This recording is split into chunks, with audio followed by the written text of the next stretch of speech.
नमस्कार मित्रों, मैं विवेक कुमार त्रिपाठी आपका अपने YouTube channel Pratyush learning centre में बहुत बहुत स्वागत करता हूं। हम लोग भारतीय इतिहास में प्राचीन भारत के इतिहास से संबंधित श्रृंखला को कर रहे थे। उसी श्रृंखला का आज 11वां भाग है और चलिए हम लोग देखते हैं कि यहाँ कौन कौन से प्रश्न आए हुए हैं। तो चलिए आपके सामने पहला प्रश्न आ रहा है, निम्नलिखित में से कौन सी बात बौद्ध धर्म तथा जैन धर्म में समान नहीं है। ठीक है, अहिंसा, वेदों के प्रति उदासीनता, आत्मदमन, रीति रिवाजों की अस्वीकृति। ठीक है, आपके पास 2 सेकंड का समय है, जल्दी से सोच लीजिए क्या होगा इसका सही उत्तर। तो दोस्तों इसका सही उत्तर होगा आत्मदमन। ठीक है। अगला प्रश्न है, भगवान बुद्ध ने निम्नलिखित 4 आर्य सत्यों का प्रतिपादन किया। नीचे दिए गए कूट का प्रयोग करके उन्हें सही क्रम में रखें। ठीक, चलिए लगाइए जल्दी से इसका क्रम। पहला हो जाएगा दुख है, फिर दुख का कारण है, दुख का निरोध है और दुख निरोध का मार्ग है। ठीक है, तो इसका मतलब इसके अनुसार ये विकल्प आपका क्या होगा, ए इज द राइट आंसर। अगला है, बौद्ध तथा जैन दोनों ही धर्म विश्वास करते हैं कर्म तथा पुनर्जन्म के सिद्धांत सही हैं। मृत्यु के पश्चात ही मोक्ष संभव है। स्त्री तथा पुरुष दोनों ही मोक्ष प्राप्त कर सकते हैं। जीवन में मध्यम मार्ग सर्वश्रेष्ठ है। ठीक है, तो दोस्तों इसका सही उत्तर आपको भी पता होगा कि यह कर्म और पुनर्जन्म के सिद्धांत में क्या करते हैं, विश्वास करते हैं। Option A is the right answer. अब देखिए वही क्वेश्चन है, बस यहाँ पर चेंज थोड़ा सा कर दिया है। कथन और कारण के कॉन्टेक्स्ट में पूछा गया है। बौद्ध धर्म के अनुसार विचार कीजिए। ठीक है, पहला है पुनर्जन्म नहीं होता है, दूसरा आत्मा की सत्ता नहीं है। ठीक, तो देखते हैं, जबकि पहला प्रश्न तो पढ़ के आ रहा है होता है, तो यह विकल्प तो एकदम गलत हो गया। अब देखते हैं कि ए गलत होने से हमारे कितने सही हो जाते हैं। पहला विकल्प गलत, दूसरा भी गलत हो जाएगा क्योंकि दोनों सही मान रहा है, यह भी गलत हो जाएगा। अगर मान लेते हैं कि आर वाला स्टेटमेंट ऐसा दिया हो जिसके बारे में आपको ना पता हो, फिर भी आप प्रश्न को क्या कर ले जाएंगे, सही कर ले जाएंगे। ठीक है, अगले प्रश्न की तरफ बढ़ते हैं। बौद्ध धर्म के विषय में कौन सा कथन सही है। उसने वर्ण एवं जाति को अस्वीकार नहीं किया। उसने ब्राह्मण वर्ग की सर्वोच्च सामाजिक कोटि को चुनौती दी। ठीक है, उसने कुछ एक शिल्पों को निम्न माना। तो चलिए देखते हैं इसका सही उत्तर क्या होगा। आपके पास 2 सेकंड का समय है। तो दोस्तों इसका सही विकल्प होगा आपका 1, 2, 3। ठीक है ना, ये तीनों स्टेटमेंट क्या है, यह सही स्टेटमेंट है। अगला है, बौद्ध धर्म के विस्तार के कारणों में सम्मिलित थे धर्म की सादगी। अब आपको लगेगा कि इतना ढेर सारा बड़ा बड़ा प्रश्न है, तो दोस्तों बड़ा प्रश्न जरूर है, ये मैं भी मानता हूँ, लेकिन इन बड़े प्रश्नों के माध्यम से ही छोटे प्रश्न आपके क्या होंगे, क्लियर हो जाएंगे। इन एक एक स्टेटमेंट में एक एक प्रश्न आपके क्या है, छिपे हुए हैं छोटे छोटे। अगर आप इसको तैयार कर ले जाते हैं तो इसका मतलब है कि आप छोटे प्रश्नों को भी आराम से क्लियर कर ले जाएंगे। तो चलिए देखते हैं, धर्म की सादगी, हाँ भाई बौद्ध धर्म में तो थी। ठीक, तो अब मैं देखता हूँ कि यह एक तो है और एक इसमें नहीं है, तो 2 ऑप्शन तो अपने आप हट गए। चलिए अब देखते हैं आगे कि दलितों के लिए विशेष अपील, हाँ दलितों के विशेष अपील उन्होंने की है, तो 2 भी सही हो गया। फिर है धर्म की मिशनरी भावना, हाँ उनके मठ होते थे, मिशनरी भावना से क्या थे वो थे, तो 3 भी सही हो गया। स्थानीय भाषा का प्रयोग, जी हाँ वो अपनी पाली भाषा का प्रयोग करते थे।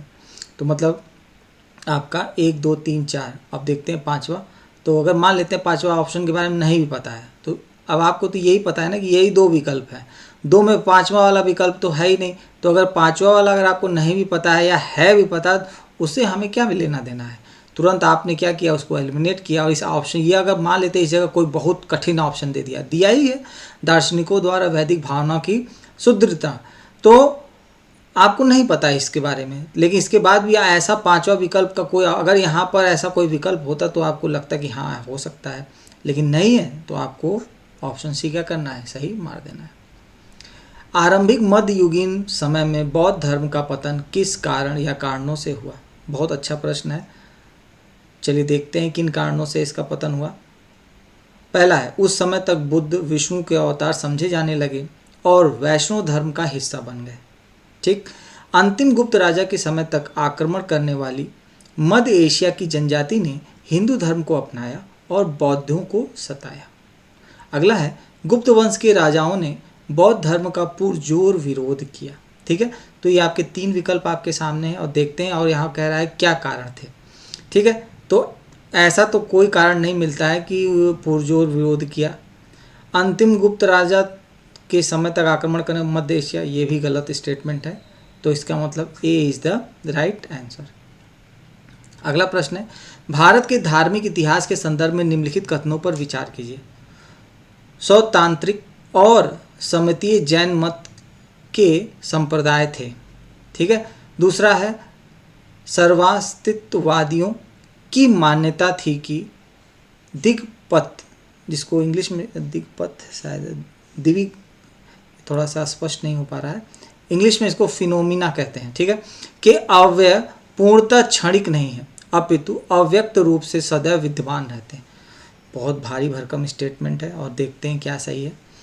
तो दोस्तों ये तो मुझे पता है कि यह, अगर आप पढ़ेंगे एनसीईआरटी तो एनसीईआरटी में स्पष्ट रूप से दिया है कि यह सौतांत्रिक जो मत था यह था बौद्ध धर्म से संबंधित।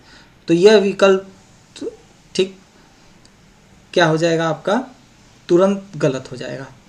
तो अब आपका एक विकल्प गलत हो गया, तो एक इसमें भी है, एक यहाँ भी है, और न तो एक न तो दो, अब 2 ही विकल्प आपके सामने बचे। आगे देखते हैं।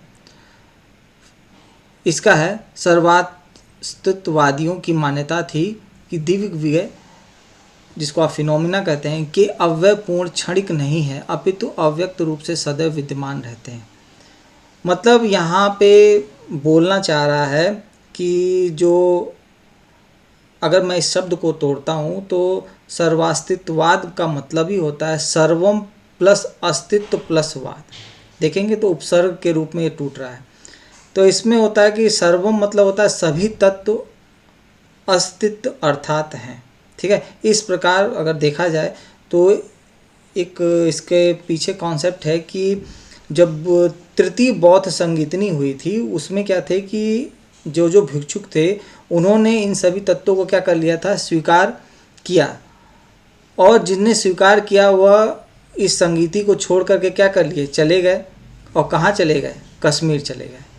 और वो जो कश्मीर चले गए वही क्या कहलाए, सर्वास्तित्ववादी कहलाए। ठीक है ना, इसकी एक पूरी कहानी है, तो आपको बस ये पता होना चाहिए कि हाँ ये बौद्ध धर्म के कॉन्सेप्ट से क्या है, संबंधित है। तो इसका मतलब ऑप्शन बी क्या होगा, आपका सही विकल्प होगा। कुछ शैलकृत बौद्ध गुफाओं को चैत्य कहते हैं जबकि अन्य को विहार कहते हैं। दोनों में अंतर क्या होता है, बहुत ही इंपॉर्टेंट क्वेश्चन है। और चलिए आपके पास 2 सेकंड का समय है, आप इसको बताइए। सीधे मैं उत्तर की तरफ आता हूँ। चैत्य पूजा स्थल होता है, ठीक, और विहार जो होता है बौद्ध भिक्षुओं का निवास स्थान होता है। वर्षा ऋतु में ये लोग निवास करते थे। अगला है, सुल्तानी युग में बौद्धों की कौन सी शाखा सबसे प्रभावशाली थी। ठीक है, तो उस समय जो सबसे प्रभावशाली शाखा थी वो थी आपकी वज्रयान शाखा। वज्रयान शाखा जो थी वो सबसे ज़्यादा प्रभावशाली शाखाओं में एक थी। ठीक है, तो चलिए अगले प्रश्न की तरफ बढ़ते हैं। अगला आता है आपका जैन धर्म से संबंधित प्रश्न, और पूछ रहा है कि जैन धर्म के संस्थापक कौन थे। तो ये तो आप सभी लोगों को पता होगा कि जैन धर्म के संस्थापक थे हमारे ऋषभ देव जी। ठीक है, अगले प्रश्न की तरफ हम लोग बढ़ते हैं। अगला प्रश्न है आपका, जैन धर्म के प्रथम तीर्थंकर कौन थे। ठीक है ना, तो सेम प्रश्न वही है, लेकिन यहाँ पर उसके क्या है, उसकी भाषा में क्या हो गया, परिवर्तन हो गया है। तो जो उसके संस्थापक थे वही उसके प्रथम तीर्थंकर भी थे, तो होगा आपका ऋषभ देव जी। अगला है, जैन तीर्थंकर पार्श्वनाथ निम्नलिखित स्थानों में से मुख्यतः किससे संबंधित थे। ठीक है ना, और ये बहुत ही इंपॉर्टेंट है, पूछा भी गया है, और यह थे वाराणसी से संबंधित थे। ठीक है ना, और यह भी याद रखिएगा कि ये कौन से थे, यह 23वें जो थे तीर्थंकर थे। कौन, पार्श्वनाथ। ठीक है, और वाराणसी के एक राजा थे अश्वसेन, उन्हीं क्या इनका क्या हुआ था, जन्म हुआ था, और इनकी माता का नाम था वामा देवी। और इनके लिए जो चिन्ह का प्रयोग किया जाता है वो किया जाता है सर्प चिन्ह का। ठीक है ना, कई बार पूछा गया इसलिए मुझे यहाँ आपको बताना पड़ा। अगला है, देखिए आगे ही ये प्रश्न आ रहा है, हम लोग पढ़ के आ रहे हैं कि पार्श्वनाथ का जो चिन्ह है वो सर्प है, तो चलिए पहले उसी का मिलान कर लेते हैं। सी का 3, देखिए सी का 3 कहीं पे है, हाँ यहाँ पे है, यहाँ पे, इसका मतलब यह दो विकल्प तो अब हम छोड़ ही देते हैं। आगे देखते हैं, आदिनाथ का क्या होता है, वृषभ होता है, तो चलिए एक ये मिल गया। और मल्लीनाथ का होगा जल कलश, और संभवनाथ का होगा अश्व। ठीक है, तो इस दृष्टिकोण से आपका विकल्प ए क्या होगा, सबसे उपयुक्त विकल्प होगा। अगला है महावीर स्वामी का जन्म कहाँ हुआ था।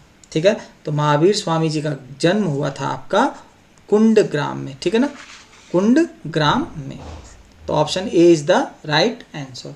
ठीक है ना, अब यह ध्यान रखिएगा कि कुंडग्राम है कहाँ पर, ये क्या है, एक वैशाली जगह है बिहार में, वहीं पर क्या था, इनका जन्म हुआ था। और टाइम भी जरूर ध्यान रख लीजिएगा, 599 ईसा पूर्व में। ठीक है ना, तो यह भी पूछ सकता है वनडे एग्जामिनेशन में कि भैया कहाँ पे हुआ था।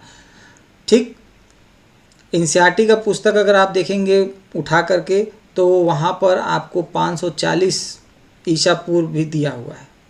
ठीक है ना, लेकिन अधिकांश लोग इसको क्या करते हैं, प्रमाणिक 599 ही क्या करते हैं, मानते हैं। तो इस सबसे प्रमाणिक तिथि क्या है, यही है।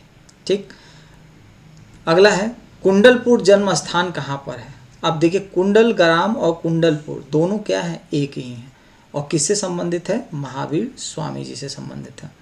महावीर जैन की मृत्यु निम्नलिखित में से किस नगर में हुई। ठीक है, राजगीर, सांची, पावापुरी, समस्तीपुर। तो दोस्तों इनकी मृत्यु हुई थी पावापुरी में। ठीक, अब यहाँ ये याद रख लीजिएगा कि कब हुई थी, तो 527 ईसा पूर्व में क्या हुई थी, इनकी मृत्यु हुई थी। ठीक, और जो आपका इनका जो था त्याग का जो था, जो जब ये मरे थे तो उस समय इनकी आयु जो थी वो 72 वर्ष की थी। और अगर पावापुरी की जगह विकल्प में राजगीर अगर मिल जाता है, ठीक है ना, या राजगृह, तब भी विकल्प आपका क्या होगा, सही होगा, क्योंकि ये राजगीर के ही इर्द गिर्द का एरिया है पावापुरी का। ठीक है ना, तो ध्यान रखिएगा, राजगीर, राजगृह या पावापुरी। अब यहाँ पर विकल्प क्या कर रहा है, पावापुरी इन्होंने एकदम करेक्ट दे दिया है, तो इसलिए हमारा विकल्प क्या हो गया, सी सही हो गया। लेकिन अगर पावापुरी नहीं होता और राजगीर बस रहता, तो इसका मतलब आपका विकल्प क्या होता है, राजगीर। और मैं यहाँ पर डाल देता एक विकल्प पटना, तब उस कंडीशन में आपका सही उत्तर क्या हो जाता है, राजगीर, क्योंकि ये राजगीर के पास ही स्थित है। लेकिन मैं एकदम एक्यूरेट लोकेशन बता दिया, इसलिए आप ध्यान रखिएगा, यह दोनों बातें आपके ध्यान में रहनी चाहिए। तीर्थंकर शब्द संबंधित है।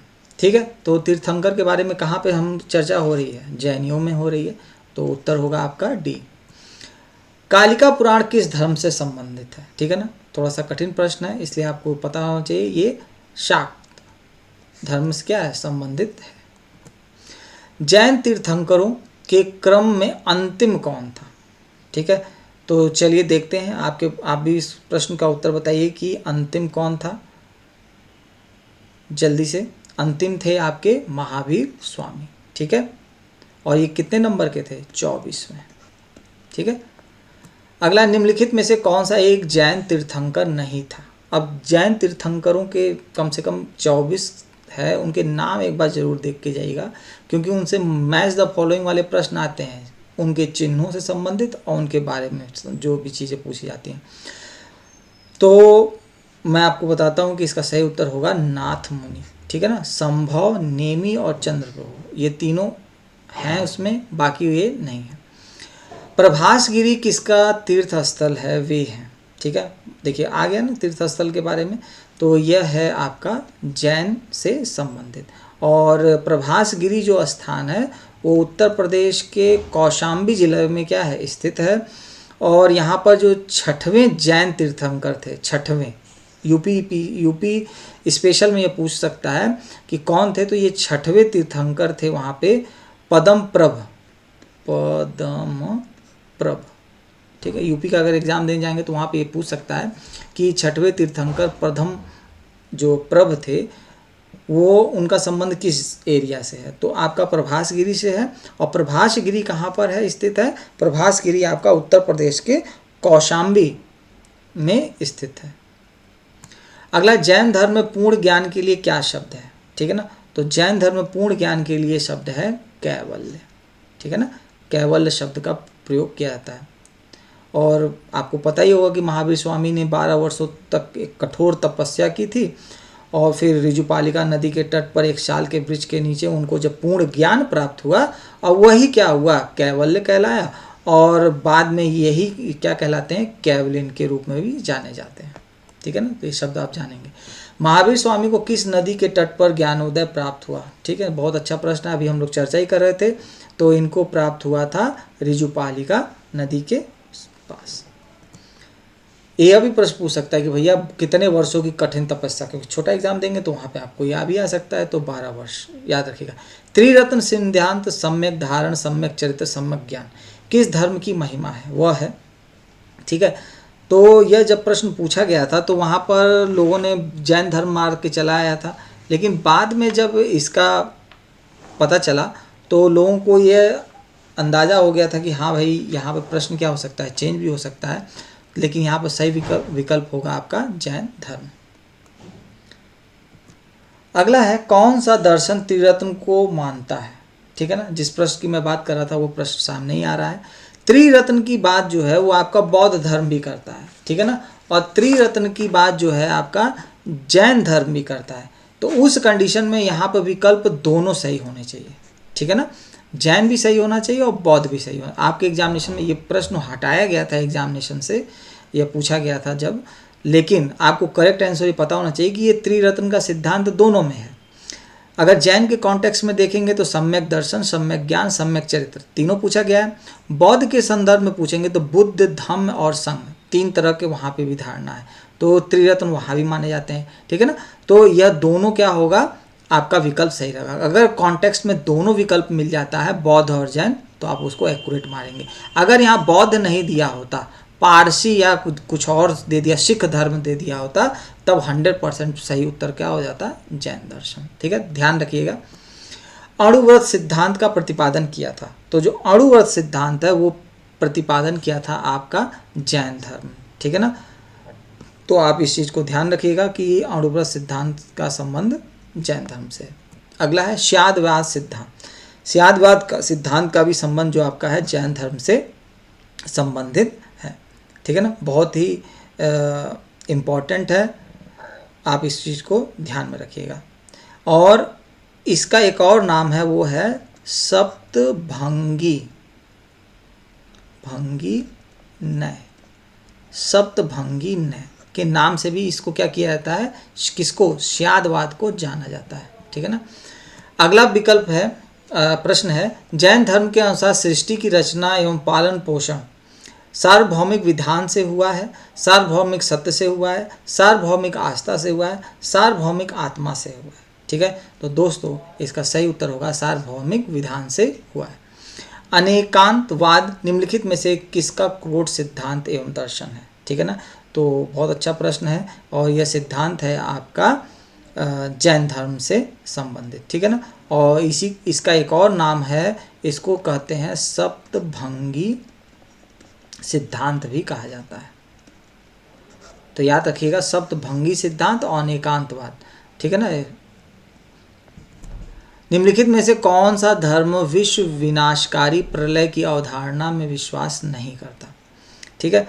तो वो प्रलय में विश्वास जैन धर्म नहीं करता है, ठीक है ना। जैन धर्म ईश्वर की कल्पना की ही नहीं गई है और वो कहता है कि जगत की सृष्टि नहीं की गई है, संसार नित्य है, शाश्वत है और इसमें कभी भी प्रलय नहीं होता है।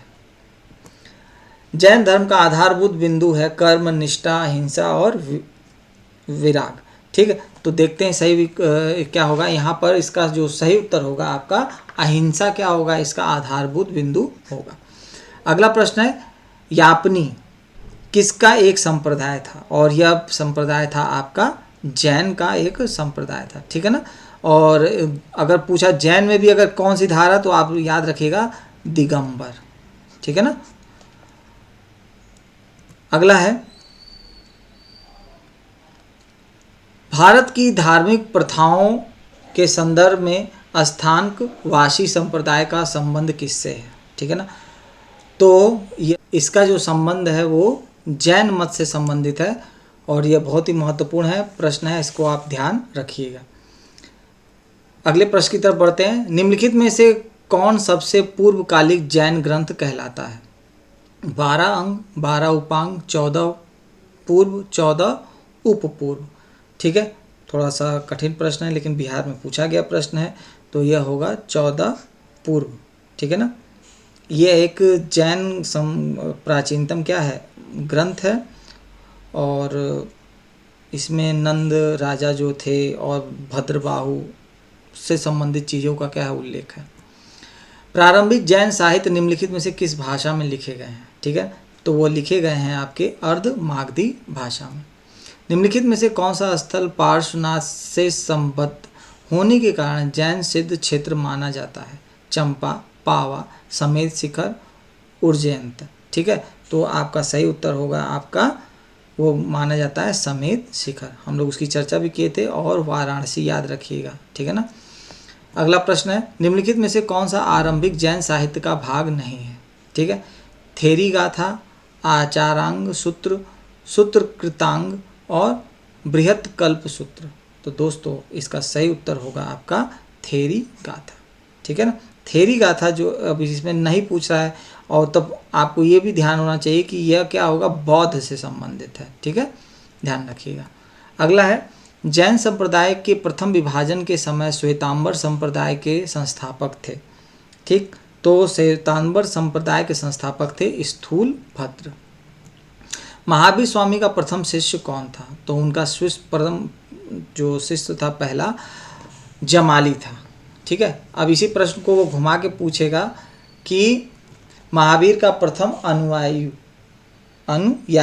कौन था? तो आपको यह पता होना चाहिए कि उनका प्रथम अनुयायी और शिष्य दोनों ही क्या था? जमाली से संबंधित था। ठीक है, अगला प्रश्न है आपका, किस जैन सभा में अंतिम रूप से श्वेतांबर आगम का संपादन हुआ? ठीक है, तो संपादन जो हुआ था वह पाटलिपुत्र में हुआ था। ठीक है, और उस समय क्या था?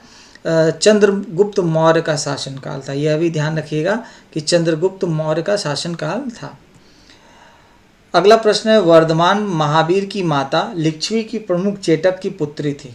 ठीक, अब ये स्टेटमेंट वाला तो ये तो पुत्री नहीं थी, क्या थी? बहन थी, बहन।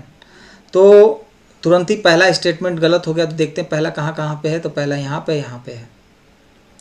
गौतम बुद्ध की माता कोली राजवंश की राजकुमारी थी। ठीक है ना। तो यह एकदम क्या है स्टेटमेंट आपका सही है कि वो कोली राजवंश की राजकुमारी थी। तो ये स्टेटमेंट सही होगा। और सबसे बेस्ट विकल्प तो आपको यहाँ मिल रहा है कि 23वें तीर्थंकर पार्श्वनाथ बनारस से थे। यह भी स्टेटमेंट सही। इसका मतलब option C is the right answer. प्राचीन जैन धर्म से के संबंध में निम्नलिखित कथनों में से कौन सा एक सही है? ठीक है ना। स्थूल बाहु के नेतृत्व में दक्षिण भारत में जैन धर्म का प्रचार हुआ। पाटलिपुत्र में हुई परिषद के पश्चात जो जैन धर्म के लोग भद्रबाहु के नेतृत्व में रहे श्वेतांबर कहलाए। ठीक है। प्रथम दशक ईसा पूर्व में जैन धर्म को कलिंग के राजा खारवेल का समर्थन मिला। ये सबसे बेस्ट विकल्प तो सी मिल गया है। तो यही इसका क्या होगा? सही विकल्प होगा। अगला है आपका जैन सिद्धांत से संबंधित है विकल्प। ठीक है, तो चलिए देखते हैं इसका सही क्या होगा। कर्म को विनिष्ट करने का सुनिश्चित मार्ग तपस्या है। ठीक है, फिर है प्रत्येक वस्तु में चाहे वह सूक्ष्म कण हो आत्मा होती है। कर्म आत्मा का विनाशक है और अवश्य इसका अंत करना चाहिए। ठीक है, तो दोस्तों इसका सही विकल्प होगा आपका ऑप्शन नंबर डी। ये सारे स्टेटमेंट क्या हैं? सही हैं। अब इनसे छोटे छोटे प्रश्न एक एक करके बना दे कि जैन सिद्धांत में क्या है, तो पहला विकल्प दे दे और बाकी दूसरे विकल्प दे दे। ठीक है, तो ये तीनों स्टेटमेंट क्या है? सही है। समाधि मरण किस दर्शन से संबंधित है? ठीक है, तो समाधि मरण जो है वो जैन धर्म से संबंधित है। अब बस आपको एक चीज़ यहाँ पे याद रखना है कि अगर आप दिगंबर से संबंधित है, दिगंबर, तो दिगंबर से अगर संबंधित है तो वहाँ पर इस समाधि को संलेखना कहा जाता है। ठीक है, और अगर श्वेतांबर से संबंधित है, श्वेतांबर से संबंधित है, वहाँ पर अगर आप जाएंगे तो वहाँ पर संथारा, ठीक है ना। ये एक तरह से इच्छा, अपने जीवन को त्यागने की इच्छा मृत्यु से संबंधित प्रथा है। यहाँ पर लोग खुद ही खाना पीना सब कुछ छोड़ देते हैं और भगवान के ध्यान में लीन हो जाते हैं, और अचानक फिर जब उनके शरीर में सभी तत्वों का अभाव होता है और उनके प्राण अपने क्या होते हैं, ईश्वर के पास चले जाते हैं। और इस तरह से प्राण त्यागना ही क्या कहते हैं, समाधि मरण, जिसको संथारा संलेखना, ठीक है, कहा जाता है। अगला निम्नलिखित कथनों पर विचार कीजिए। दक्षिण भारत के इक्ष्वाकु शासक बौद्ध मत के विरोधात्मक थे, पूर्वी भारत के पाल शासक बौद्ध मत के समर्थक थे। ठीक है, तो यह एक एनसीईआरटी का क्वेश्चन पूछा गया है। और दोस्तों दक्षिण भारत के, ठीक है ना, तो ये तो जो है वो उत्तर क्या है आपका, गलत है। पूर्वी भारत के पाल शासक बौद्ध मत के समर्थक थे। हाँ, यह बात एकदम सही है कि वह क्या थे, बौद्ध मत के क्या थे, समर्थक थे। उन्होंने बौद्ध मत का क्या किया था, हाँ, समर्थन किया था। आजीवक संप्रदाय के संस्थापक, ठीक है, और ये बहुत ही इम्पोर्टेंट है, आजीवक संप्रदाय, ठीक है, मखली गोशाल। ठीक, अगला है, निम्नलिखित में से किसने प्रतिपादित किया कि भाग्य ही सब कुछ निर्धारित करता है, मनुष्य असमर्थ है। ठीक है, तो मनुष्य को असमर्थ किसने माना था, इन्होंने ही माना था। ठीक है, संप्रदाय जो नियति की अटलता में विश्वास रखता है, ठीक, यह है आपके आजीवक संप्रदाय। मतलब आजीवक संप्रदाय के बारे में कहा जाता है कि यह जो भी संसार की विषय वस्तुएं हैं वह कहते हैं कि भैया सब भाग्य है, और भाग्य में जो चीज़ पहले से लिख गया तो आप चाहे कितना भी कर्म कर लो चेंज होने वाला नहीं है। ठीक है, तो यह इस मत विश्वास रखते हैं। अगला है, फिर से चलिए मैच द फॉलोइंग वाले प्रश्नों की तरफ हम लोग बढ़ रहे हैं, और यहाँ पे कुछ आचार्य उनके सिद्धांतों के बारे में दिया हुआ है। ठीक है, लकुशील, चलिए मुझे तो लकुशील के बारे में अगर ध्यान नहीं आ रहा है, चलिए देखते हैं आगे प्रश्नों के हिसाब से क्या मैच कर। नागार्जुन, हाँ, नागार्जुन का पता है कि यह शून्यवाद से संबंधित है। ठीक है, भद्रबाहु का संबंध क्या है, जैन से संबंधित है। ठीक है, और गोशाल, ये भी क्या, आजीवक संबंध। तो 3 तो मुझे मिल गए हैं, उस हिसाब से अब देखते हैं कि यह विकल्प कौन सा सही हो पाता है। तो आपका बी ऑप्शन क्या हो रहा है, सटीक बैठ रहा है। तो इसका मतलब लकुशील जो होंगे आपके पाशुपत से संबंधित होंगे। ठीक है, तो देखिए मुझे 3 पता थे और 1 नहीं पता था, फिर भी मैंने उस प्रश्न को सही किया, क्योंकि कभी कभी ऐसी कंडीशन आती है कि आपको सारे विकल्पों के उत्तर पता नहीं होते हैं। अगला है, बराबर की गुफाओं का उपयोग किसने आश्रय गृह के रूप में किया। बहुत ही अच्छा प्रश्न है, और आपको यह भी जाकर देखना है कि बराबर की गुफाएं किस राज्य में फैली हुई हैं। ठीक है, तो इसका जो है आजीविकों से क्या है, संबंध स्थापित। लोग जैन में कंफ्यूज हो जाते हैं, जबकि ऐसा नहीं है। ठीक है, हाँ, यहाँ पे एक चीज़ और मैं बताना चाहूँगा। यहाँ पर एक सुदामा की गुफा और कर्ण चौपड़, 2 प्रसिद्ध गुफाएं भी हैं। ठीक है ना, और वो गुफाएं बार बार पूछी जाती है कि सुदामा की गुफा और कर्ण चौपड़ की गुफाएं, ठीक, तो वो इन्हीं से संबंधित है। वो उत्तर प्रदेश में बौद्ध और जैनियों दोनों की प्रसिद्ध तीर्थस्थली है। यह प्रश्न तो इतनी बार आ चुका है कि अगर मैं गिनूँ तो कम से कम 7 से 8 बार आ चुका है ये प्रश्न, और वो है आपका कौशाम्बी। अब कौशाम्बी के बारे में पूछ रहा है तो आपको ये भी पता होना चाहिए कि कौशाम्बी है कहाँ, उत्तर प्रदेश में है। कौशाम्बी क्या है, इलाहाबाद से कुछ दूरी पर क्या है, स्थित है। ठीक है ना। अगला है, निम्नलिखित में से कौन सा एक कथन सही नहीं है। अब यहाँ पर हमको नहीं की बात कर रहा है, तो चलिए देखते हैं। कह रहा है, श्रवण बेल गोला स्थित गोमतेश्वर की प्रतिमा जैनियों की अंतिम तीर्थंकर को दर्शाती है। ठीक है ना, तो यही सबसे गलत है। वो अंतिम तीर्थंकर को कहाँ दर्शाती है। और यहाँ पर सबसे पहला है, याद आपको ये भी रखना है, श्रवण बेल गोला जो है वो कर्नाटक में स्थित है। कहाँ पर स्थित है, कर्नाटक में। ठीक, हाँ, जिसे बाहुबली गोमतेश्वर की जो विशालकाय जो होती है मूर्ति, वही से संबंधित है ये। अगला है, श्रवण बेल गोला में गोमतेश्वर की विशाल प्रतिमा किसने स्थापित कराई थी। और यह बहुत इंपॉर्टेंट प्रश्न है, ये करवाई थी चामुंडा राय जी ने। अगला है महान धार्मिक घटना, महामस्ताभिषेक निम्नलिखित में से किससे संबंधित है और किसके लिए की जाती है? तो दोस्तों यह किसके लिए की जाती है? बाहुबली के लिए की जाती है। किसके लिए? बाहुबली के लिए की जाती है। चलिए अगर ये पूरा ख़त्म हो रहा है और इसी के साथ अपने सेशन को हम समाप्त करते हैं। नेक्स्ट सेशन में हम लोग नए प्रश्नों के साथ फिर आपके बीच उपस्थित होंगे। तब तक के लिए अलविदा। जय हिंद, जय भारत।